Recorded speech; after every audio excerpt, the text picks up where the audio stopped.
What is good? What's going on, everyone? It's your guy, Pat Bernard, a.k.a. The Gobbler, a.k.a. Pat from Ambler, alongside, of course, you know him, Mitch Kofsky. Mitch, what's going on, bud? Hey, that was a great comeback by Tyrese Maxey. He took the charge. He told Nick Nurse that I got it. He was doing his thing. Campaign was doing great. So a good game from those two guys. Tobias stepped up a little bit. I'll give him that. And, of course, yeah, I will agree with you. Listen, I think this is why Dives has, he got sick or something, because now he would have to check in this game. This is like every game that Tobias Harris has that turns out pretty good. Dives somewhere is nowhere to be found. He's nowhere to be found. He's back in the milk carton or something. Of course, alongside me, my guy down below. I think like last week was the first time I got the chance to work with him, kind of get to pick his brain, his basketball IQ. Is my man Tiago. What's going on, Tiago? What's going on, Pat? I came here to yell at Tobias Harris.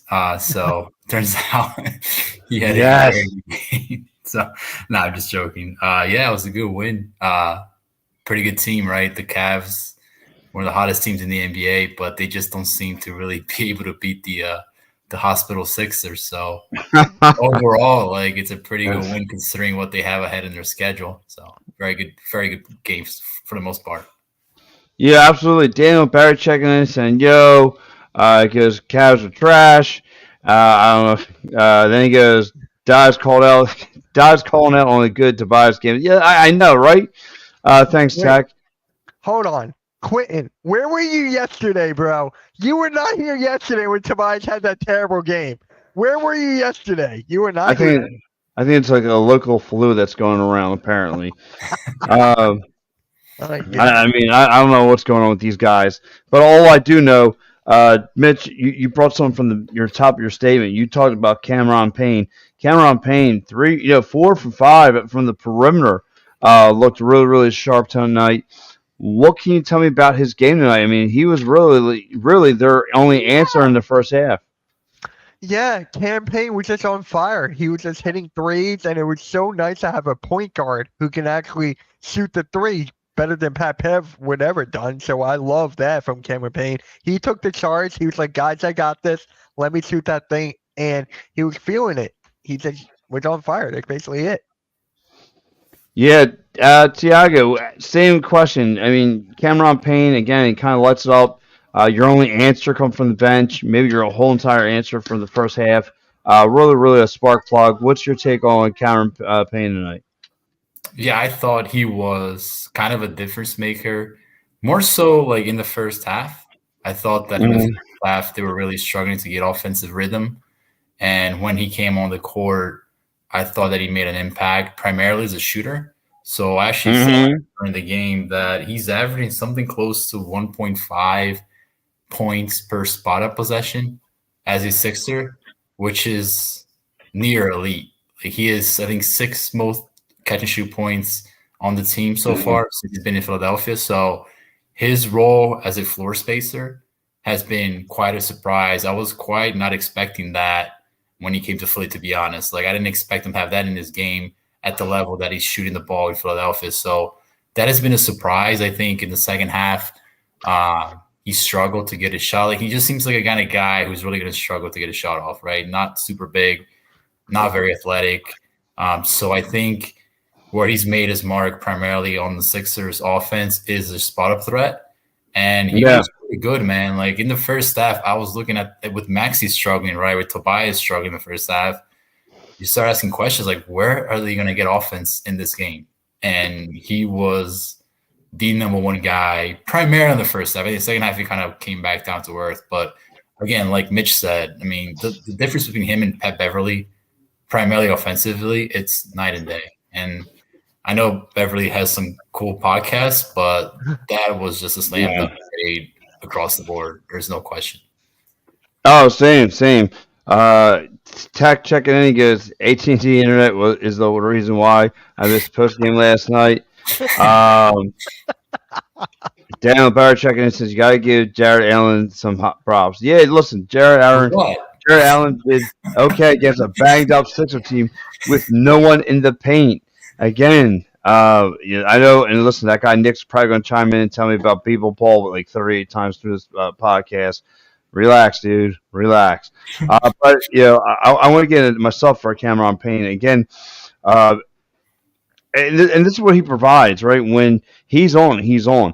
And listen, he's more consistent. Again, you're not going to get the consistency that you want out of him, but you're going to get more than not a productivity that you haven't seen from your bench prior to the draft, prior to the trade deadline. He brings so much more. Again, another threat when the Buddy Hields of the world, the Tobias, can't get going, or Maxey can't get going. At least you have another option, and he's that fresh guy coming off the bench. So you got guys like him. You have Ricky Cancel. You have a couple other guys, but obviously in tonight's game, he stands out the most. Like I said, 16 points tonight. Again, he dropped some. He was really, really sharp from the perimeter. Just an all-out beast tonight. It should make more a point back because I really wonder what his role is going to be when they have Kyle Lowry full go. I think he's actually a useful player on this team if you have the right defensive players around him. So I'm really interested to see, are they going to just flat out rule him out of the rotation, right? Because there's just a lot of bodies on the team. Or are they actually going to give this guy a chance to actually play between 5 to 10 minutes, potentially even the postseason, because he has postseason experience. He played a ton with Phoenix a couple of years ago. So I just think that they should give this guy a chance to stay in the rotation. I totally agree. I mean, if you're Nick Nurse, you got to look at. I get it. You're good buds with the Kyle Lowrys of the world and all that. But listen, when it comes to who can play better and what fits your system the best, Cameron Payne does that for you. He does a whole lot more. He can, again, like you said, hit the pull up, the point up jumpers. He shoot well from the perimeter. Again, you need what fits well. If Kyle Lowry is struggling, I get it. He's a name. He's a local guy. We all know the background story. But if he's not going to be able to provide you any kind of production offensively, and the other guy can, it leaves me to no choice. And I would believe Nick Nurse is a smart coach than we take him for, and he's going to make the right moves coming down the stretch. And then for Cameron Payne, he's just a guy that you need to get hot for the other players to get involved. And with Nick Nurse, with his creative lineups, who knows? He might even play more than Kyle Lowry one game. Then the next game, he'll probably play Kyle Lowry for like 15 and Cam for like 7 or something. You just don't know with Nick Nurse and what lineups he's going to bring. Like yesterday, he had, what was it? It was like the craziest lineup ever. He had Ricky Council, Kyle Lowry, Cam Payne. He went like extremely small ball.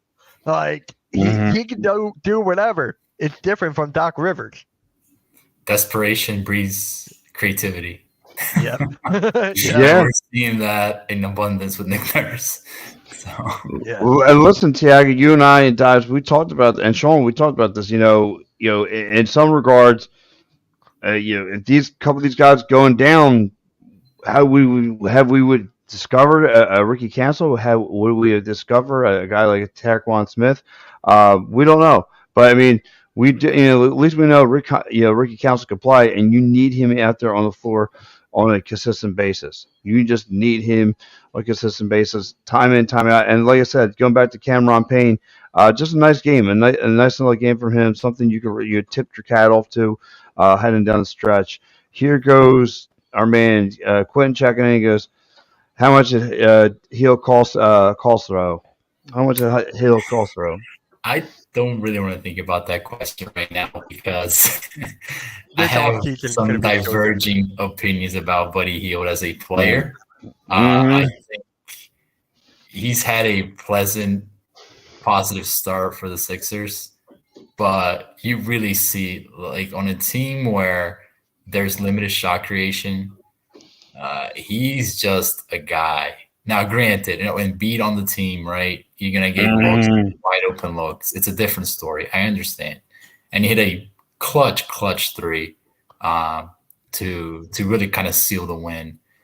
But we're gonna be coming off the Tobias Harris contract, hopefully this year. I just don't want to end up with Tobias Harris 2.0. And that's a little bit what I see with Buddy because, yeah, great. He is a phenomenal three-point shooter, best three-point shooter in the game. But it is a skill that exists in other players in the NBA.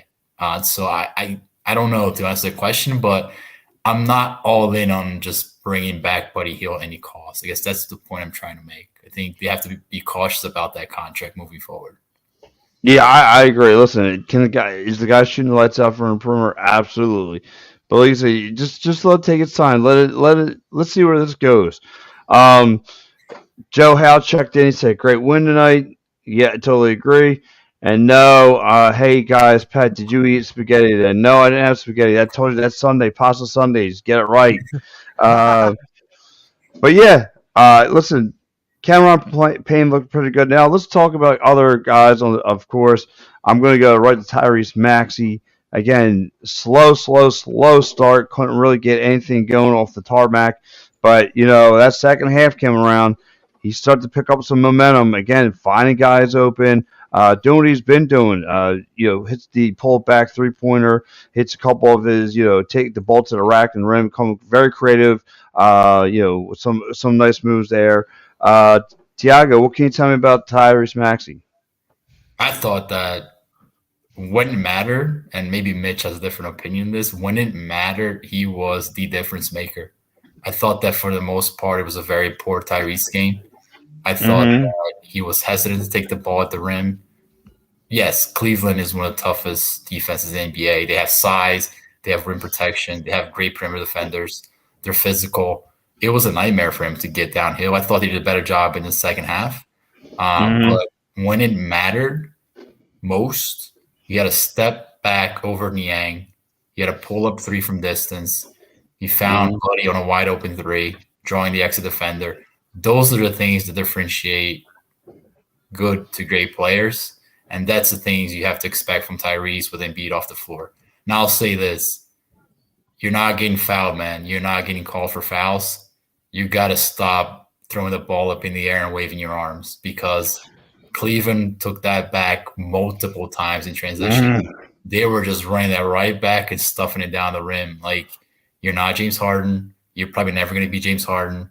So you got to clean it off the game, right? And if you're not going to get fouled, now, he gets a terrible whistle. Don't get me wrong. Like, the whistle that he gets is ridiculous, but you got to stop doing the flailing and the flopping, because the Sixers are bleeding transition points as a result.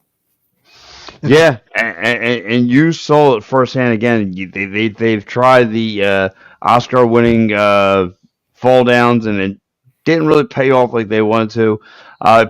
Some of it paid off for Cleveland, but again, like you said, one of the key things I noticed in this game is scoring in transition, and that's what Maxey does. Sometimes he'll look like he's about to take that ball to the rim.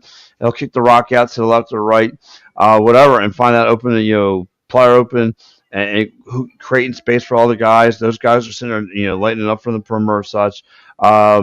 Mitch, I'll go to you. Same kind of question. What was your take on Tyrese Maxey tonight?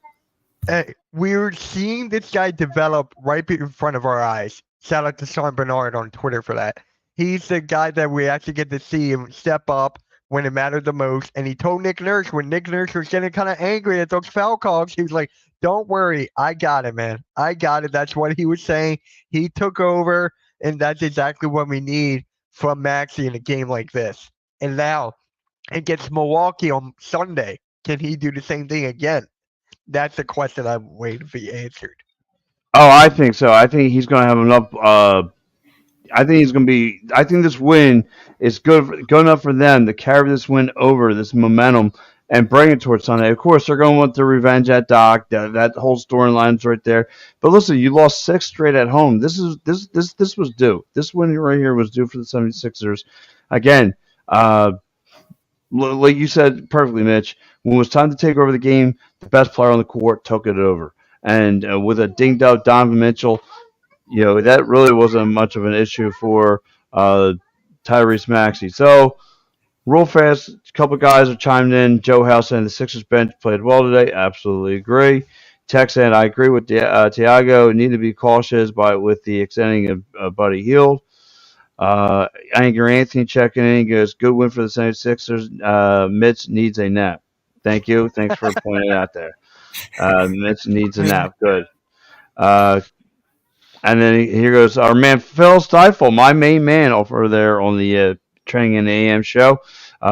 He goes, once I'm thinking I'm out. They pulled back. They pulled me back in. Well, good. I'm glad there to the mayor of Kent Square. They brought you in. Did we lose? No, Marshawn, we didn't lose. Is that Tiago Splitter who played it for the 76ers in 19 on the show? God, I the love same free throw Splitter. percentage. So Yes. But yeah, like I said, great night from Tyrese Maxey. I mean, he really, again, just clicked on all cylinders, especially in that second half. Um, now I know a lot of us don't want to do it. I know this is an unpopular decision, but I got to go there. And Mitch, tell me about your main man, Mr. Harris. Wait, were Tobias you talking Harris. about doing Tyrese Maxey? No. I was kind of trying to mix it in, trying to make it sound cool. But yeah, I kind of just Anyway. butcher everything I want to go. Hey, after the game last night, he got slandered on social media. The guy was getting killed everywhere. 7 points in like 39 minutes or something like that. He stepped up. Can he do it consistently? Can he do that? There was a lot of this game that I did not like from Tobias this game. There was a lot. I'm not getting into that. We'll be here all night. So I'm like, there was a lot I didn't like. So Okay. Tiago, what can you tell me about Tobias Harris tonight? I mean, this saw we're at with Tobias Harris, right? 6 for 14, 34 minutes, one Oh. 3-pointer, and we're talking about a good Tobias Harris game. Like 15 points. And we're not here like slandering the guy. That's where the bar is set at now with Tobias Harris. So yeah, I agree with Mitch, right? It wasn't a catastrophe. And he made some good plays, cutting, passing. Got to the lines a couple times. I thought he rebounded the ball relatively well by Tobias standards. But again, man, 15 points. I thought on multiple possessions, he just got completely locked down on offense, passing up wide open threes for some wildly contested fadeaway. The inbound pass at the end of the game is just unacceptable. So we can go through the list of things that Tobias does that just pulls you into just craziness. But I think coming off last night's game, it's a positive step. But I'll continue to bang on the drum. What this guy's doing for 34 minutes a night that you can't get from a Ricky Council, right? You can't get from some other guys in the roster. And I'll go a step further because the Golden State Warriors benched Klay Thompson, right? Klay Thompson is an iconic NBA player. He is a much more accomplished NBA player. The Warriors looked at his overall game and said, we need something more from this. And the Sixers not only refused to even consider that option, but they're just doubling down on Tobias Harris, a late game alternative. Like, it didn't hurt them today, but it was, I would say, the main reason why they couldn't get back into that game last night. So I'll give Tobias his credit for tonight, but big picture, I'm still just dumbfounded that they just see this guy as a key contributor on a championship level team. It's just absurd. I agree. It's funny. Again, one of the best paid athletes in here in Philadelphia, and like you said, I don't know if there's going to be obviously a team that doesn't want to eat that contract, and for some whatever reason they can't come up with an offer or deal to try and ship this guy out of here. And this is when he plays his best basketball around this time of year because he knows he's on his way out or some kind of he's on a lot of trade rumors, so he plays his best basketball. I don't know, but like you guys were saying, compared from what he went through last night and tonight, yeah, huge, nice little gap difference. But the key word is consistency. I don't think we're gonna get this from him. I don't think we're gonna get this style of play again. He could be 30 points in 30 minutes, or he could be Tobias Harris. 30 minutes and 2 buckets. There's no even kid. Like tonight was actually kind of like even. Like he got 14, 15 points. Yeah. He was nice inside the paint. Again, he had a nice little couple elbow jumpers. He had a nice little assist game right there. Finding guys, underneath the bucket and so forth. Made it really, really, really nice. Can I just touch on one question that Yeah. Quayton brought up? Can C4, I think he means Ricky Council, the 4 shoot, post up, score 18 a game? No, Ricky can't do any of those things. But here's what Ricky does. Like, he rebounds the ball. He gets to the rim. He draws contact. And bottom line is when Embiid and Max are on the court, they're doing the scoring. Like, they're doing most of it. Right now you got Buddy who can step in and do a lot of your 3-point shoot that, by the way, Tobias should be doing, but he refuses to do. So Yes. I think it's more about thinking more about like what else can you get from the roster, right? Because Tobias defensively, I mean, he was getting bullied by Georges Niang late in the game. Niang had 9 straight points in the fourth quarter. A lot of that was on Tobias. Ricky can actually defend a little bit better. So yeah, Tobias is obviously a better player than Ricky Council is today. There's no debate around that, but it's about building a cohesive roster, in my perspective. And I'm not saying Ricky Council should be playing in clutch time, but I struggle to see what the Sixers get from Tobias Harris that they already don't have from Maxi and Embiid, right? Because they're doing the scoring. So, I mean, that's my point of view. Yeah, and like I said, it's weird because like I said, they can't come up with a counter partner to try and get rid of this guy. And like I said, I try and stick up for the guy. Maybe he's a good locker room role model for the younger guys and stuff. Somebody you want to come up and talk to. I mean, I'm just trying to get in the mind of Daryl Morey of how the 76ers are, how they feel about him compared to like why he's here. What's the stuff behind the curtain that we don't know about that why he's here. But here goes. Angry Anthony goes, did Tobias Harris have a good game? He had the same old average game because Tobias and consistency don't go together. It's like mustard and cheese on a cheesesteak. Very solid for you, Mr. Marshawn Lynch. I don't know if you could put mustard on a cheesesteak because that would be extremely weird. Angry Anthony checking in again. He goes, LOL, Tobias Korkmaz. Texe and Toby 15-9-4. Whoa. We're celebrating this. This is like yes. Ben Simmons. This is like Ben Simmons all over again. Yes, we are. 9-4. Philly halftime checking in goes, Payne played outstanding off the bench. Yes, we definitely touched on that a little earlier. Philly halftime says, defense, you got to give it up to Mo Bamba. He had a defensive game. Tiago, how do you feel about that? I thought both him and Paul Reed played very well defensively. The Cavs average, let me pull it up, 56% at the rim shooting. That's like bottom tier average by league standards. And they played a massive role in that. I thought that for the most part, Paul Reed was really, really good. And so was Mo Bamba. I mean, you're probably not going to get better defensive effort from those guys, to be honest, right? Now, Jared Allen is not a world beater, and I still don't know what the hell Evan Mobley is offensively. I know he's a great defensive player, but offensively he's a train wreck. He's an absolute train wreck. So I think overall they made it easy on those two guys, but yeah, I mean, the best you can ask for those two right now. So. Absolutely. And Angry Anthony says, I would trade Tobias Harris for a Dunkin' Ice Latte. Angry Anthony, I'm going to agree with you there. I would trade him in for some ice latte from Dunkin' Donuts. They're really, really good.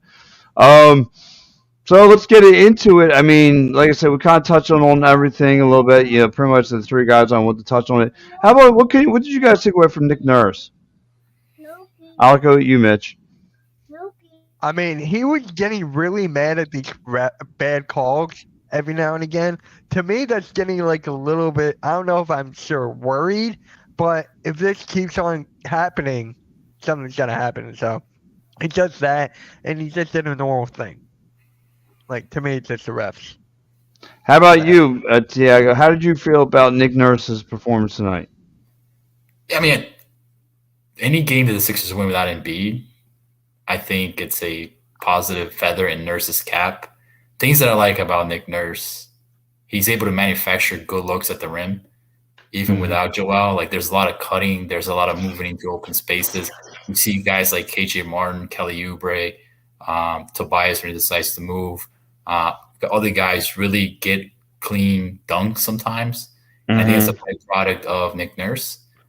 Where I kind of lose a little bit with Nick Nurse is it's the details, right? So Buddy Hield, for instance, fantastic spot-up shooter, right? That's what he brings on the table. His frequency in Philly, spot-up frequency is way lower than Indiana. So he's doing a lot more stuff on the ball. Some of it's by necessity because they don't really have a full roster, but he's got to be getting more spot-up looks. I mean, they're way down. And then it's just the over-insistence, over-reliance on names, right? Ricky counts at 6 minutes. Played, I think, 2 or 3 minutes last night. I mean, he wasn't negative tonight. He wasn't a negative. He was actually a positive on the court. He got the free throw 4 times in his 6 minutes. Took it right at Evan Mobley multiple times. Got draw the foul, contact free throws. So I just think he can always be more flexible with the rotation. But I think overall, man, like anytime they win without Embiid, it's good coaching performance. True, and you like you say, you're really trying to get creative without the big man being there. You're trying to really come up with some creative ideas, and I got to give it to Nick Nurse and the 76ers. I mean, I think like during that third and fourth quarter, they held the a high powered offense team like Cleveland Cavaliers.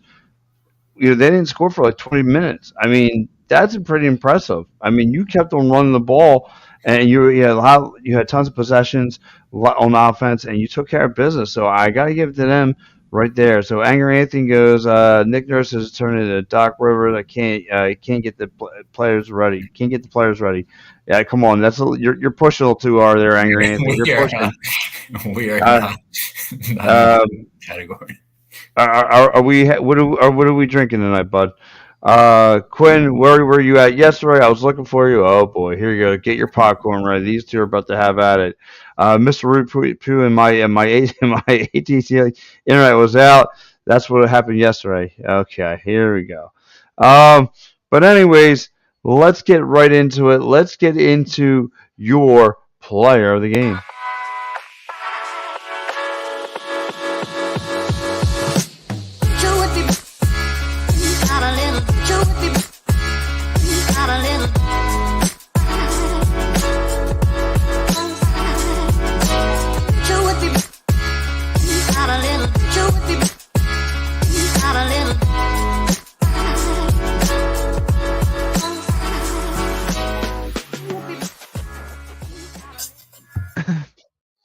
All right, players of the game, and no, Angry Anthony, I'm not. Thank you, sir.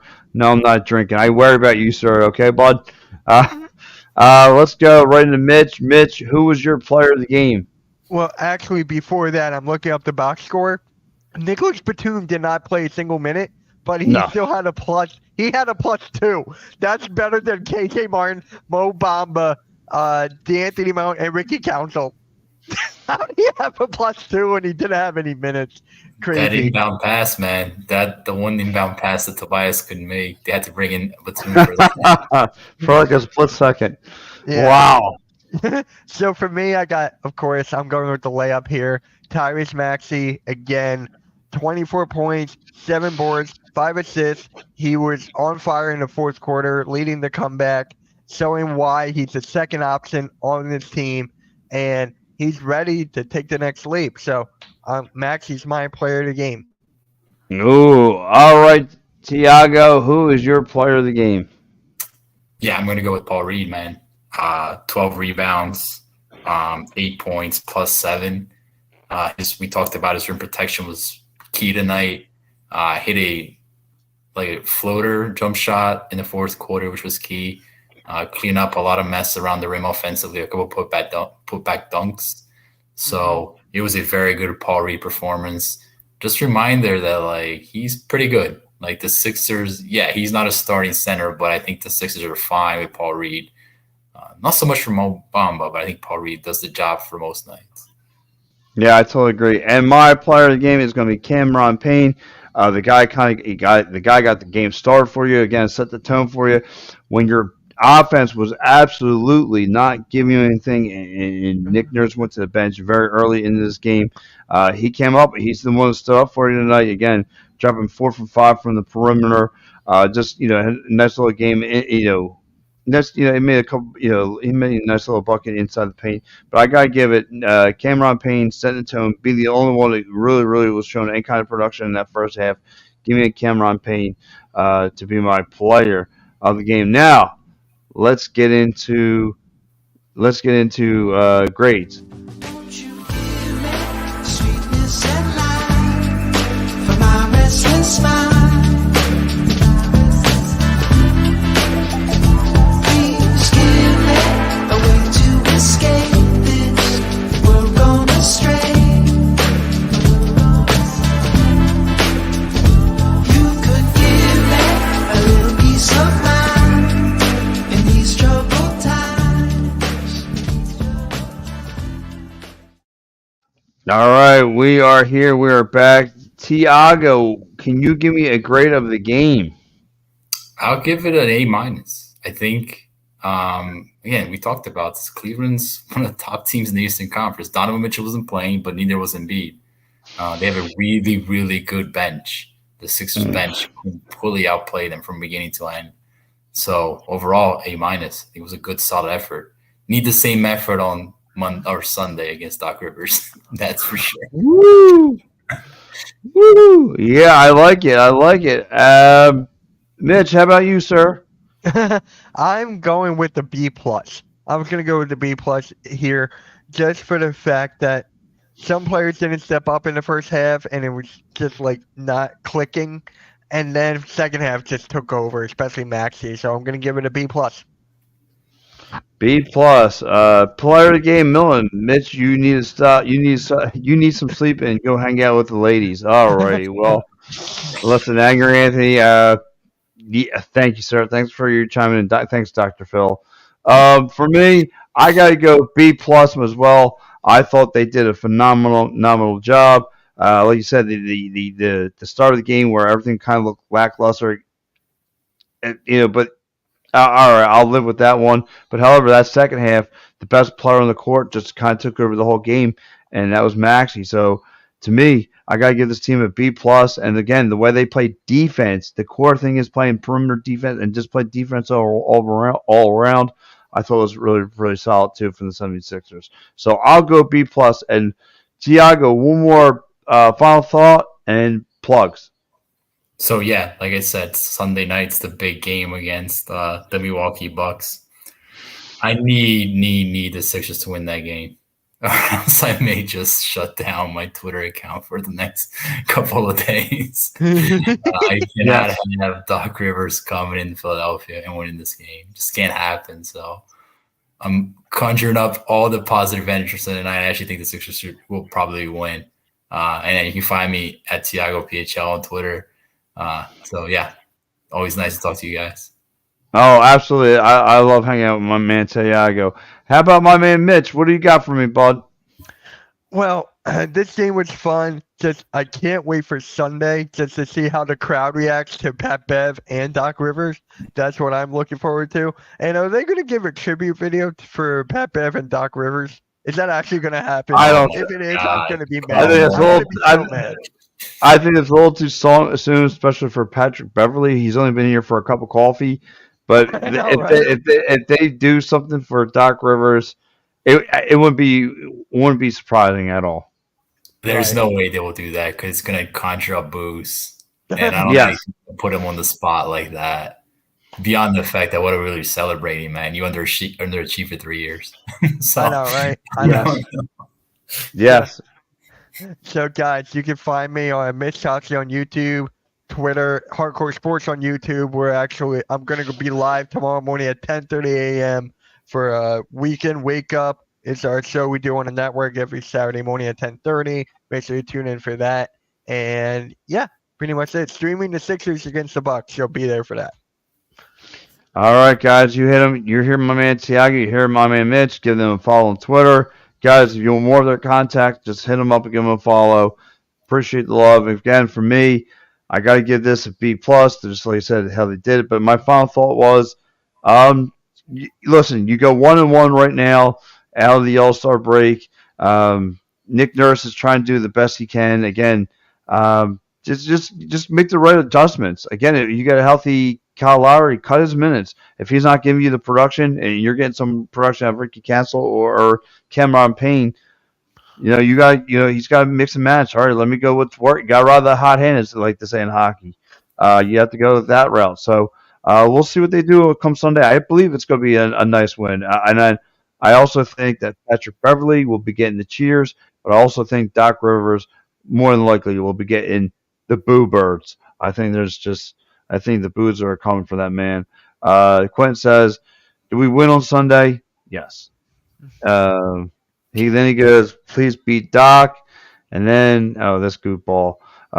Please don't miss Elimination Chamber this morning at 5:30. I'm going to be sleeping. I'm sleeping. I am not waking up at 5 o'clock. I do that Monday through Friday, bud. And he goes, "Yes, thank you. Like and subscribe to Edge of Philly Sports." Thank you, Tech. But yeah, that's my final thought. And of course, you guys can follow me, Pat from Ambler, on X or Twitter right now, whatever they call it. And of course, guys, I will be doing my beat reporting work for Edge of Philly Sports down at the Super Report covering Philadelphia Union, Philadelphia Wings as well. And you can catch me PM and the AM right here, Edge of Philly Sports, every Sunday morning. Guys, thank you so much. I want to thank you to everybody who's chimed into the show. We've had a great audience tonight. So, guys, Sunday afternoon, I'm in the house. I'm pretty sure the Horsemen will be in the house. All of us. We can't wait to see the Doc game. So, guys, enjoy the rest of your weekend. Go Sixers!